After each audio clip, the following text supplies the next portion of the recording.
Welcome to the Luke Macias Show. We have one of the most disturbing stories written about a clinic that should be shut down in Texas, about a doctor who should lose his license. We're also going to talk about Pam Little running for the State Board of Education and a very remarkable interview that Chairman Stephanie Klick gave to her local television station about her runoff election. Let's get to the show.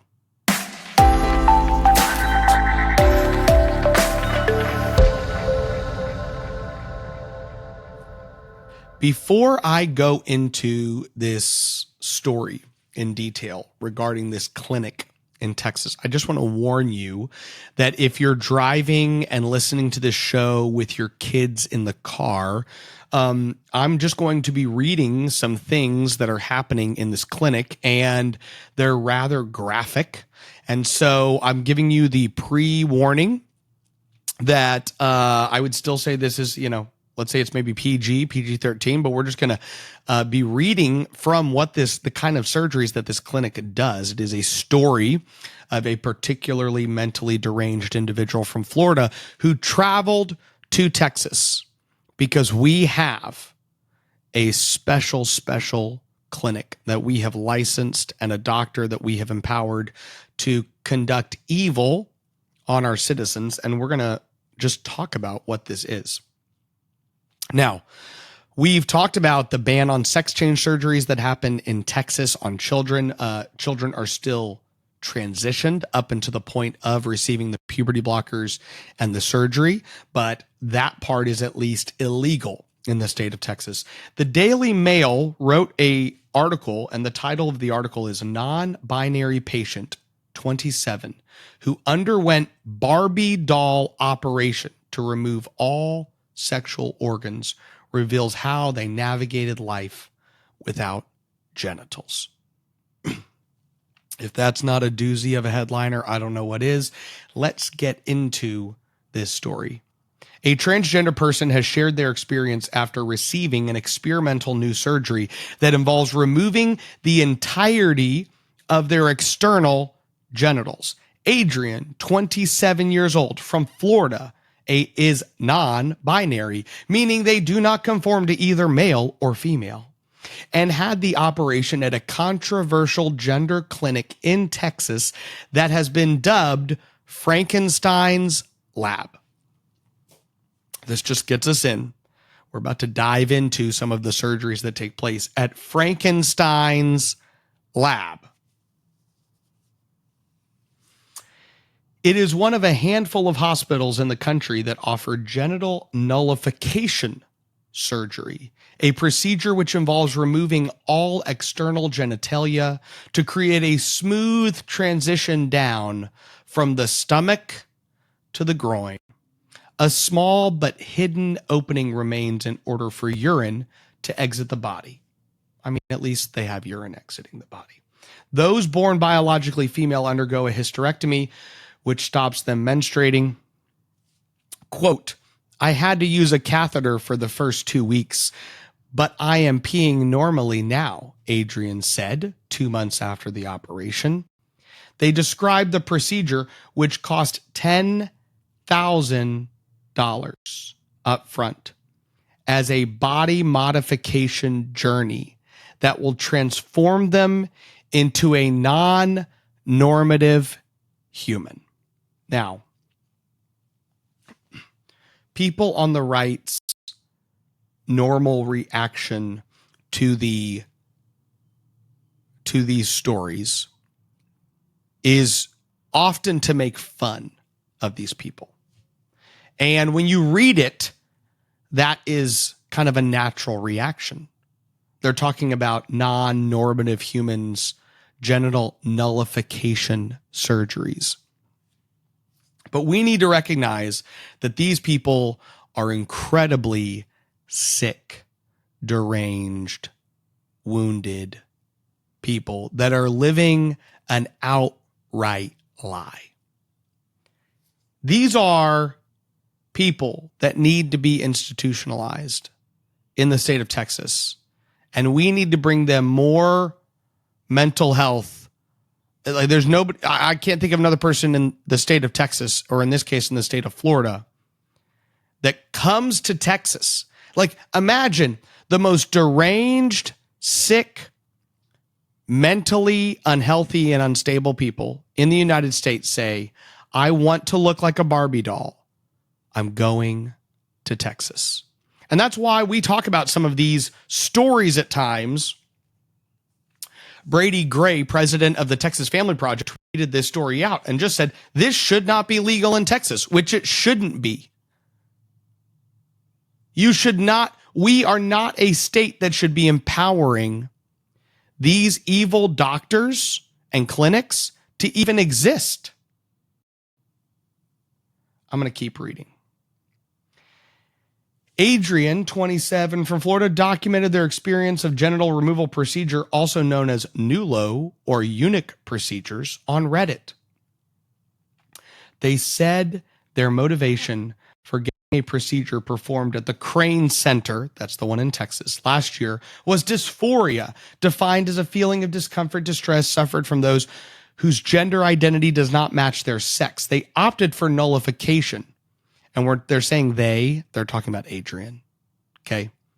Adrian opted for nullification because she could not afford a phalloplasty surgery to construct an artificial penis, or a medioidoplasty, which uses a hormonally enlarged clitoris as the body of the penis.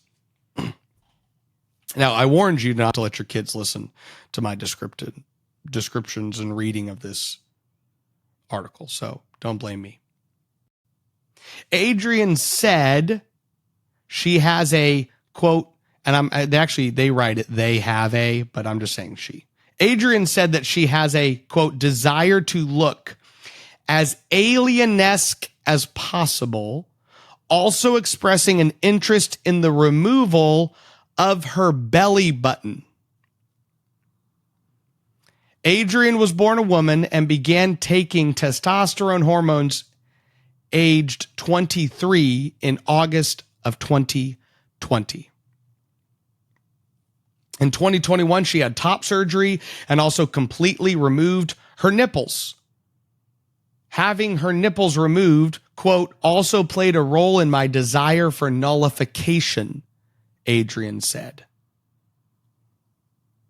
Quote, I came out fully as a queer binary trans man shortly after top surgery, she wrote on Reddit. In 2021, she had top surgery to remove her nipples to create a more non-binary look. They even have pictures of Dr. Crane, and this is a doctor in Texas who's licensed by the state of Texas to practice medicine. And he's not practicing medicine in these surgeries he's conducting. There's nothing medical about the surgeries that Dr. Crane is performing at all. Here's another surgery that Dr. Crane does. Again, Texas doctor. A less common genital procedure that Dr. Crane did not detail is called penile splitting, a type of body modification that splits the penis into two separate sections at various points. It is not known if the clinic performs this one. That's interesting. They say sometimes people do this surgery because someone simply likes the way it looks. This is insane. This story goes on to detail all of these surgeries, Dr. Crane himself, the Crane Clinic. There is thought to be, this is from the story, there's thought to be an estimated 10 to 15,000 voluntary NULOs worldwide. And essentially that's somebody who's had this Barbie doll surgery where they have absolutely no genitalia, though the true number is unknown. 2/3 never tell anyone they have no genitalia, including their families. You might think, well, at some point people are going to know, because at some point you're going to have somebody you want to marry, somebody you're dating, right? And they're going to find out at some point you have absolutely no genitalia. But the interesting thing is they quote a couple people in the story that are like, oh, I have no desire to have basically any intimate relationship with anybody ever in my life. Which goes back to the point I'm making, that these are some of the most wounded, deranged, sick people. They are living in darkness, isolated, never even engaging with enough people to even tell them, oh, by the way, I'm a Barbie doll. I have removed all genitalia from my body. They never even tell you. 2/3 of them never tell anyone. And if you're somewhere in America saying, hey, I'd really like to do this to myself, if you're reading this article and you say, you know what, I'm in a dark place in my life, that sounds like something I want to do, I've got 10 grand, you're going to buy a ticket to Texas. You're coming to Texas. You're not going to San Diego. You're not going to New York City. You're not going to Denver. You're not going to Canada. You're not going to Europe. You're going to Texas. This is wrong. It should not happen. This is what we're up against.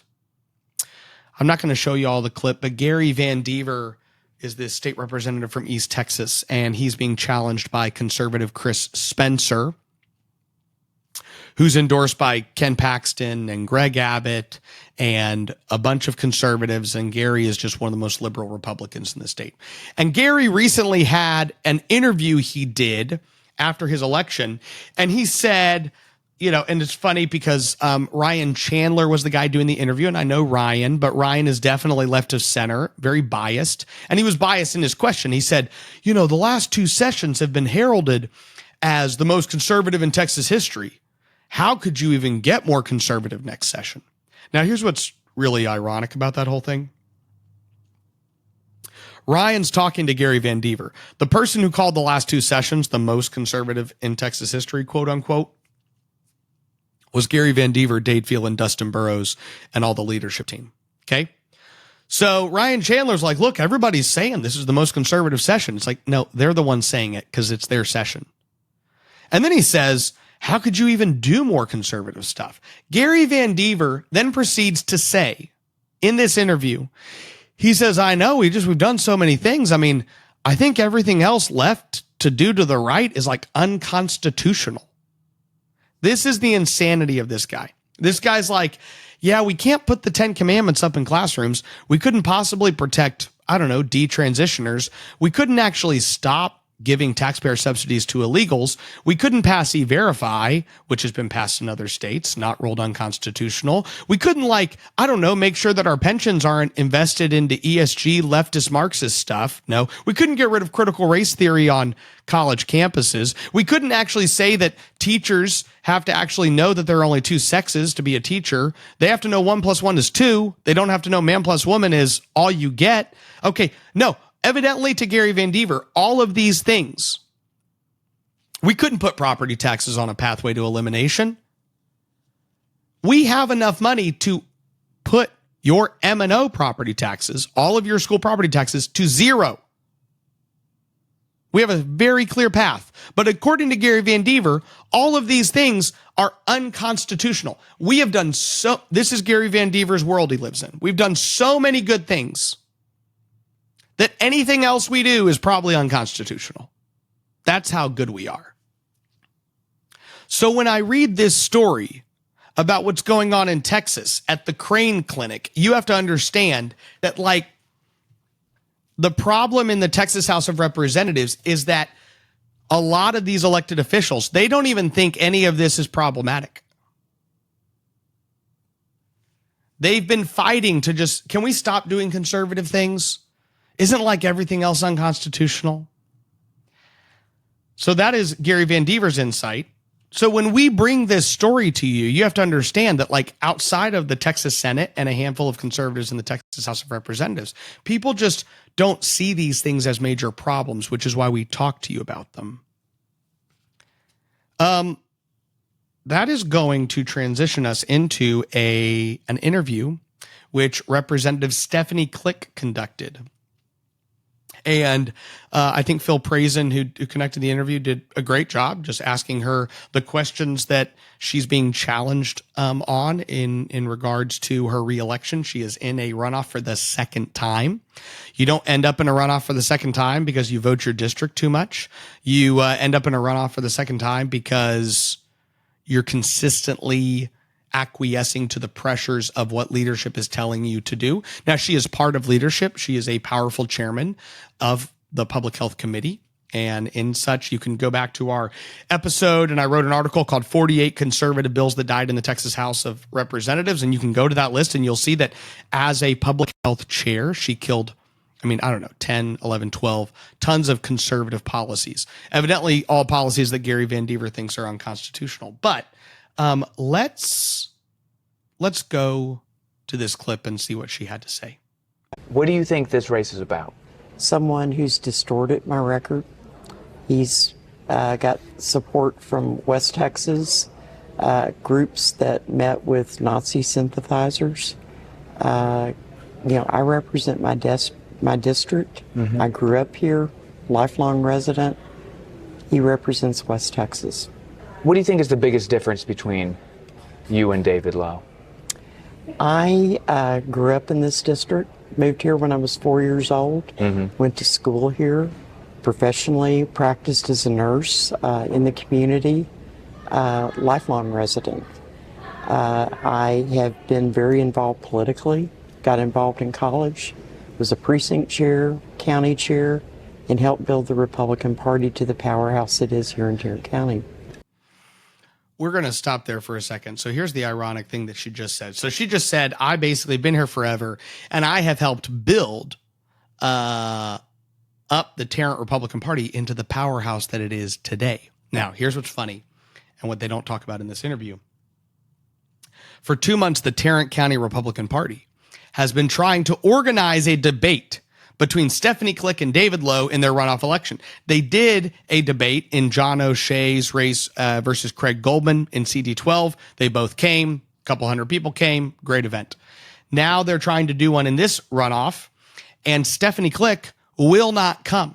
She refuses to show up to any debate hosted by the Tarrant County Republican Party. So she's like, I helped build the Tarrant County GOP up to the powerhouse that it is today, and I am running scared from anything they do because I know I didn't vote Republican. But let's get into that. Let's go back to this clip.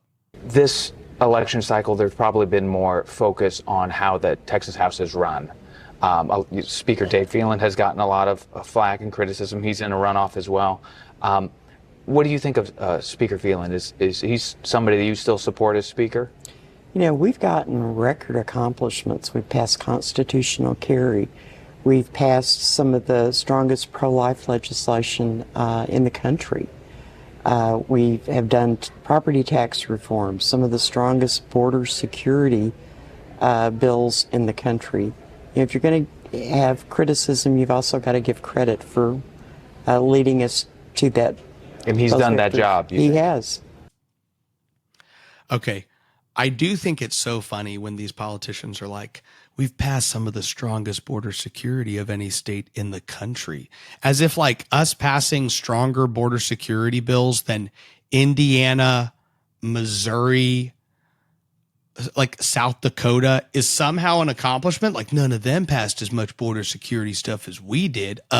They're not on the border, for the record. The border, by the way, that is still open and still has illegals pouring across it. So always funny when they use that talking point, but that's okay. Here, she's doubling down on her support of Dave Phelan, but notice she won't actually answer the question, right? He's like, do you support his speakership? And she's like, we've passed a lot of these things. You got to give him credit. And he's like, so you're giving, yeah, he did those things. Well, we know he did those things. We know that those things passed under his speakership. The question is, We all know what he's done on the other side, all the conservative policy he's killed. The fact that half of the conservative victories that they even claim were victories he tried to kill, and Dan Patrick and Greg Abbott and others, all the conservative groups and activists had to put a ton of pressure on him. Matt Rinaldi and the Republican Party of Texas had to put pressure on him to get any of these victories out. And then they act like he's the most conservative thing when he's the bottleneck that's holding all of it back. But she doesn't answer the question. Let's see what the next question is. The idea of Democratic chairs. You are a chair, not a Democrat, but do you support that idea of allowing the minority party at least some type of power in the coalition? There are Democrats that are chairs of committees that are non-substantive committees that are not a problem. Yeah. Some of my biggest problems in getting bills heard and out of committee have been with Republican chairs, not Democrat chairs. So here, Representative Klick does a couple things. She first says, hey, I know 80+% of my district voted to eliminate Democrat chairs, but I totally disagree with them entirely. She then says, actually, it's Republicans that are killing a lot of my bills, right? Which, by the way, if you want to know, this is kind of the Overton window, right? So we talk about the Overton window on this show a lot. But first, if you can't get rid of Democrat chairs, you can't get rid of liberal Republican chairs. That doesn't really work. So you really have to initially assert that Republicans are going to govern. And then, yeah, you are going to see certain Republican chairs be more obstructive than other Republican chairs. And those Republican chairs, there can then be pressure to replace them with more conservative people. The other thing to remember is that what Tom Oliverson said when he announced for speaker, which is that these non-substantive committees she's talking about is if you are a rural state representative that has any bill that's just fixing something for your county commissioner or your district clerk or something that has to do with your county, that's going to go to a committee chaired by Victoria Niave.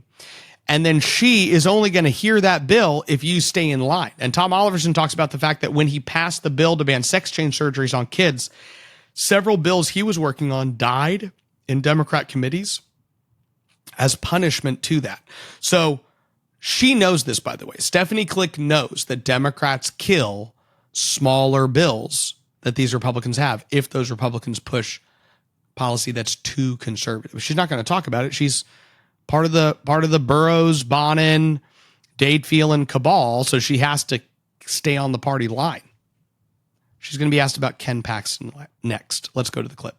Attorney General Ken Paxton, you voted to impeach him. With all we know now, and the saga changes often, but with what we know now, how do you feel about that vote? Well, I voted to send the bill or the matter to the Senate for a trial, along with 2/3 of the Republican majority in the House. I don't believe anybody is above the law, and I believe that it merited going to the Senate for a trial. The first vote that the Senate took was whether or not to proceed to trial, whether there was sufficient evidence to go to trial. And they affirmed that decision and went to trial. So I'm hearing you feel good about it. The process worked how the process should be working. Yeah, the process could be reformed some, but I believe that it was important because no one is above the law. So this is an interesting statement made by Representative Klick. First and foremost, Craig Goldman said something similar in his debate. He actually was less antagonistic to Ken Paxton than Stephanie Klick is in this clip. But there's like a complete. First of all, she acts like the Senate didn't throw this entire thing out and then say this was a complete and utter waste of time, because that's what the Senate did at the end of the trial. And she's like, no, really, the Senate endorsed my actions. So it's like, well, actually they didn't. They actually rejected all of your articles of impeachment that you said there was really merit to. Imagine if you're like, well, of these 16 articles, like they all seem pretty legit, which, by the way, Stephanie Klick could have voted no on any of them. She's like, nope, all of them seem legit to me. If one of them had been upheld, Ken Paxton would have been removed from office. None of them were upheld, right? So they didn't throw out one of her articles, two of her articles. They threw out all of the articles. But Ken Paxton was literally, I think, a day or two after this interview in her district at an event with 200 people for David Lowe, right? So it's no surprise that she's just doubling down on Ken and using the Democrat talking points against him. I've read some stuff online about David Lowe criticizing you about allowing grant money go to these hospitals who then contract or do some type of transition work. What's going on there? Well, again, another distortion and lie from my opponent. That bill had absolutely nothing to do with transgender care. What it had to do with was providing crisis mental health services in pediatric emergency rooms that do not provide behavioral health. I had a constituent with a child, 17 years old, newly diagnosed with schizophrenia, that tried to kill the family. And when they showed up at the emergency room, they didn't provide behavioral health there. They had to transfer the child to another facility. There weren't any beds available. This is kind of the master gaslighting show. It's very, I would say it is in line with the way the left communicates, right? So I'm going to distract. I'm going to call conservatives liars. I'm going to then make a statement that is factually inaccurate about the policy that I will explain in a second. And then I'm going to tell you this really sad story to make it clear that I'm right, which doesn't make it clear you're right. Okay. So Stephanie Klick probably learned this talking point from Planned Parenthood, because Planned Parenthood for a long time would say things like, hey, we're only funding mammograms and we're not putting money towards abortion. So then you would go in and be like, hey, there's this grant money that's going to these women's health procedures, and none of this money can go to Planned Parenthood. And then the left would say, this bill has nothing to do with abortion, and you're trying to hijack this bill. This bill is not about abortion, but really what the bill was going to do is also get a ton of money to Planned Parenthood, right? Okay. So mental health care facilities across the state of Texas, all of them, and when I say all of them, I don't know of a single one that doesn't, practices social transitioning for children. Okay, a 2, a 3, a 4, a 7, a 10, whatever, year old is going to come in, and then some psychologist is going to tell them, maybe you're really a Barbie doll. That's the sick. I mean, do you remember what I was, guys? This starts with psychologists. It doesn't start with the sick Dr. Crane in Texas. It starts with a psychologist who says, you ever not like your belly button? You ever thought maybe that stuff down there is just not right? You want different stuff? Do you like, guns? Well, maybe that's kind of boy. Maybe you're a boy. You like dresses, Tommy? Maybe you're a girl. That's how this starts. Tony Tinderholt knows this, so he offered an amendment, a simple amendment that said none of this grant money can go to any behavioral health facility that is conducting social transitioning. Now, here's the thing. All of his Republican colleagues, except for 11, were like, yeah, I don't want that money to go there, except for Stephanie Klick, JC Jatan, and a couple of their friends. And now you see this arrogance, not only an arrogance. How far do you have to have fallen in order to not support an amendment that simply says none of that money can go to any facility that's socially transitioning children with radical transgender care? She says none of these facilities were. Well, if none of them were, Stephanie, then what was the harm in the amendment? Evidently, all those places that were going to get the money would have gotten the money anyways, because according to Stephanie Klick, none of them are doing it. That's not what JC Jatan said. JC Jatan said this will kill the bill. So JC Jatan's concern was that none of these facilities would be able to get the money because they're all doing social transitioning. They'd been called the Texas Kingmakers. They're the biggest political force in the Lone Star State. They won their marquee issue some 20 years ago, but even today, they bring in more money from big business interests than anyone to impact Texas politics. There's a certain amount of hubris that goes along. Once you acquire this power and status, you want to maintain this power and status. What kind of impact are they making? They were behind the push to get rid of the Attorney General of Texas. Despite ostensibly being Republican, they protect the practice of giving committee chairmanships to Democrats in the GOP-dominated Texas House. First question they ask him, he sits down and they go, "What do you think about Democrat chairs?" Odd question. In protecting the status quo, they've quietly weakened pro-life laws and undermined reforms designed to protect children from abuse. In campaigns, their spending dwarfs everyone else. But at the Capitol, they operate in the shadows. They're very good at not having fingerprints. Once outsiders, they've become the consummate political establishment. And most Texans have no idea who they are, what they want, even that they exist. Did it surprise you? No, I think it shocked me.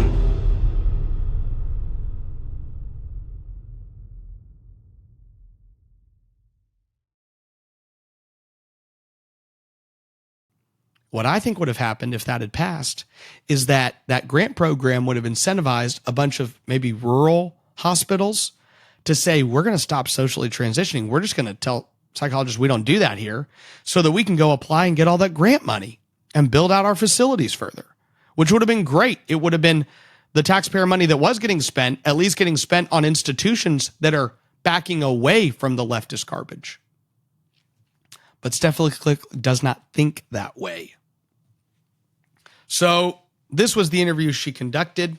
She took some remarkable positions, and she's going to outspend her opponent. I don't know, 5, 6, 7, 8 to 1, probably 10 to 1. It's going to be, he's going to spend $150,000. I bet you she's going to spend $1 million plus.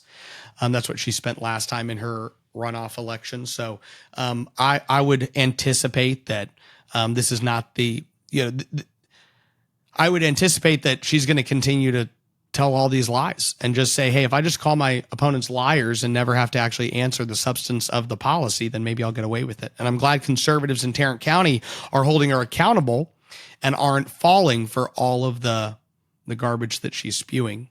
So last, I'm going to talk about Pam Little. So I talked about Pam Little in last week's episode, and I did make a statement that is not accurate. So I'm going to correct that. I said that I thought that Pam Little had voted for the healthcare textbooks that use the term pregnant person. Okay. Because there are these new healthcare textbooks that use the term pregnant person in our Texas public schools, which probably puts people on the path to be getting Barbie doll surgery at some point as an adult. But Pam Little did not vote for those textbooks. And so in the myriad of things that I said I disagreed with her on, that was on the list. And I wanted to correct that because she did not vote that way. So Pam, I'm sure somebody sent you, I got feedback from different supporters of Pam Little who were not happy that I said something that was inaccurate. And so I wanted to correct that Pam Little did not vote for the health textbooks that said use the term pregnant person. I want to state why I don't think Pam is doing a good job on the State Board of Education. And I think it's important. So that is important to kind of correct. One, she's a Democrat primary voter, and that's not why she's not doing a good job on the State Board of Education. But I will tell you that I don't really vote for Democrat primary voters to be Republican leaders.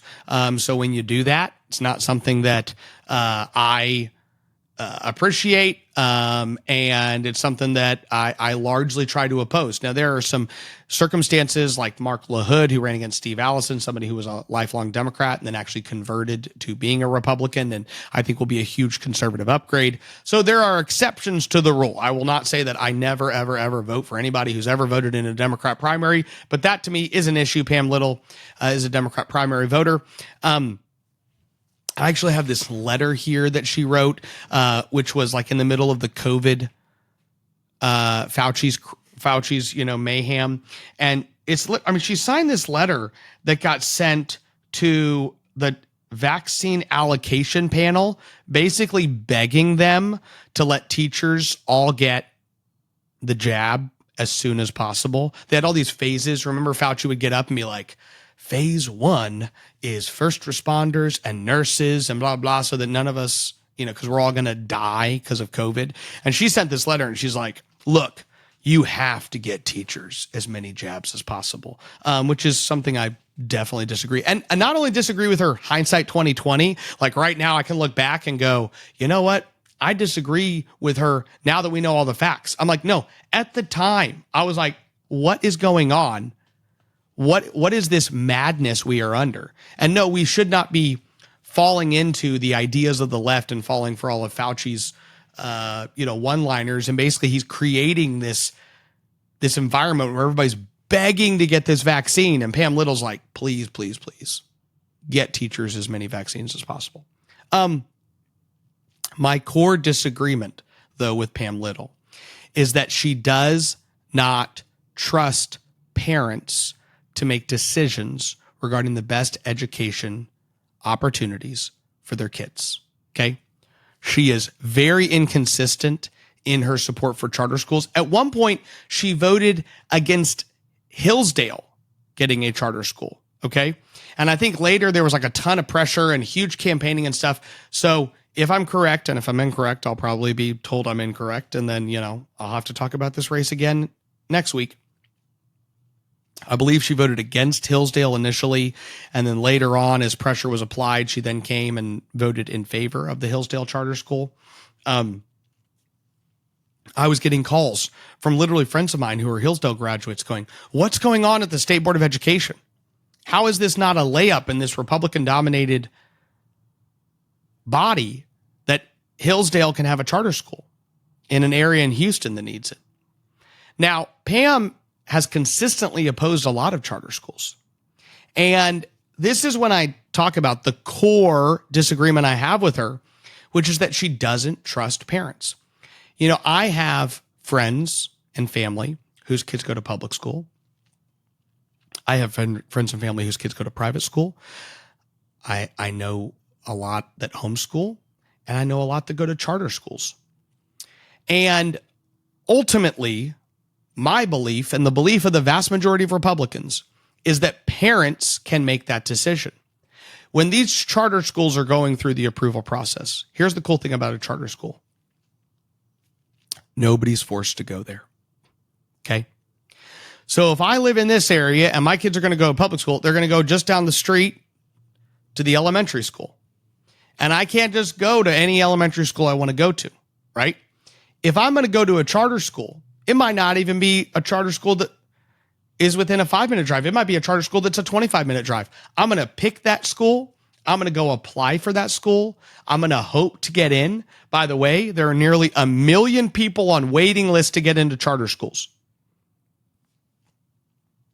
There are, at minimum, hundreds and hundreds and hundreds of thousands of families in Texas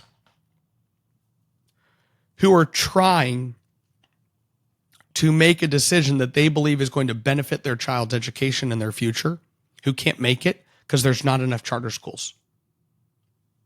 And Pam Little has consistently opposed a lot of charter schools, which means it's like, hey, and understand how this works. If the State Board of Education approves it, the charter school has to go build, and then families have to come voluntarily to that school. And Pam Little is voting with the Democrats on the State Board of Education against giving parents these options, right? Keep them wherever they are. They don't need other options. She's very inconsistent on her position on school choice as well, which would empower parents even more. And so ultimately, and several of the people who reached out and criticized me about my opposition to Pam Little and support her are individuals who I know, who I agree with on a lot of issues, but not school choice and not charter schools. And ultimately, many of those individuals support the public school system as a monopoly, meaning they support saying all the taxpayer dollars that are spent should go towards the monopolistic system that's being run by the teacher unions right now. And conservatives have for a long time said, no, we actually want to diversify and empower parents as much as humanly possible through both charter schools and education saving accounts and school choice. Because the more parents get to make the decision, the better. If a charter school does a bad job, the parent can leave and they can go to the public school down the street, right? That's inherently competition. If the public school does a bad job, most of those parents are stuck. They have to figure out how to afford to move. With 8% interest rates, they can't move anywhere. It's ridiculous. They're trapped. We need to empower them. And Pam Little and I disagree on that. Fundamentally. Every opportunity I have to empower parents, I support. And Pam Little doesn't. So that's why I don't think that she should stay on the State Board of Education. That's why I don't like that she's on the State Board of Education. I want the State Board of Education filled with Republicans who believe that the more parents are empowered, the better off Texas will be. Anyways, I am still sorry that I inaccurately stated that Pam Little did vote for that healthcare textbook that says pregnant, called use the term pregnant person. So Pam, I'm sorry about that, but we still vehemently disagree on the role that parents should play, I think, overall in the education of their children. With that, thank you for tuning in. Thank you for following along. Thank you for sharing our show with so many Texans. Continue to get some great feedback from all over the state. I was even at I attend different events across the state, and every time I go somewhere, I meet somebody who listens to the show. And some of them are family events and some of them are political events. And that's always encouraging. So thank you so much for those of you who not only follow, but share it with so many of your conservative friends in Texas, because that's what spreads the word and allows even more Texans to be engaged in the process and know what they need to do moving forward. God bless you, and God bless Texas. Do you want to get your news from people who share your values? Texas Scorecard, real news for real Texans.